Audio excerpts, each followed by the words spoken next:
போற்றி போற்றி. 8ஆம் தேதி முதல் 14ஆம் தேதி வரையான வார ராசி பலன்களை பார்த்து கொண்டிருக்கிறோம்.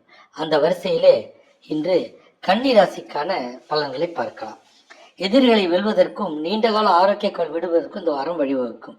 சட்ட விவகாரங்கள், போட்டித் தேர்வுகளில் சாதகமான செய்திகள் வரும். தாய் வழி உறவினருடன் சுமூகமான உறவு நீடிக்கும். தொழில் நிதிநிலை ஏறுமுகத்தில் இருக்கும். உத்தியோகஸ்தர்களுக்கு அதிகப்படியான சாதகமான பணிமாற்றம் உண்டு. அதிகப்படியான வேலைப்பளுவை தவிர்க்கவும்.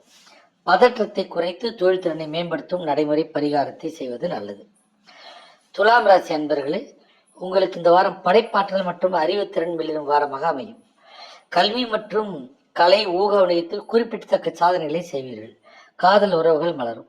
அரசியல் தொடர்புகள் ஆதாயம் அளிப்பதாக இருக்கும். உணவு விஷயத்தில் கட்டுப்பாடு தேவை. மகாலட்சுமிக்கு வழிபாடு செய்து ஏழைகளுக்கு வெள்ளை நிற இனிப்புகளை வழங்குவது நல்லது. விருச்சிக ராசி என்பர்களே, இந்த வாரம் குடும்ப அமைதி மற்றும் வீட்டுக்கான வசதிகளை பெருக்குவதில் கவனம் செலுத்துவீர்கள். நிலம் அல்லது வாகனம் வாங்குவது குறித்த சுப செய்திகள் வரக்கூடும். வீட்டு பராமரிப்பு செலவுகள் ஏற்படும். பண விஷயத்தில் கவனம் தேவை. தாயுடன் உறவு சிறப்பாக இருக்கும்.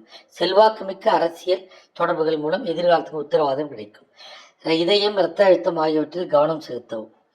அனுமன் சாலிசா பாராயணம், தூரம் விருப்பு தானம் சிறந்தது. தனுசு ராசி என்பவர்களே, 3ஆம் வீட்டில் கிரகங்களின் சஞ்சாரம் உங்கள் தைரியத்தையும் பேச்சு திறமையும் அதிகரிக்கும். குறுகிய தூர பயணங்கள் வெற்றிகரமாக அமையும். விற்பனை, சந்தைப்படுத்தல், தொழில்நுட்ப துணையருக்கு பதவி, சம்பள உயர்வு உண்டு. வணிகர்கள் தொழிலை விரிவுபடுத்தும். புதிய ஒப்பந்தங்களில் கையெழுத்திடும் சிறந்த தருணம். ஆரோக்கியம் சீராக இருக்கும். நெற்றியில் சந்தன திலகம் விடுவதும் மகாவிஷ்ணுவை வழிபடுவதும் அதிர்ஷ்டத்தை அதிகரிக்கும்.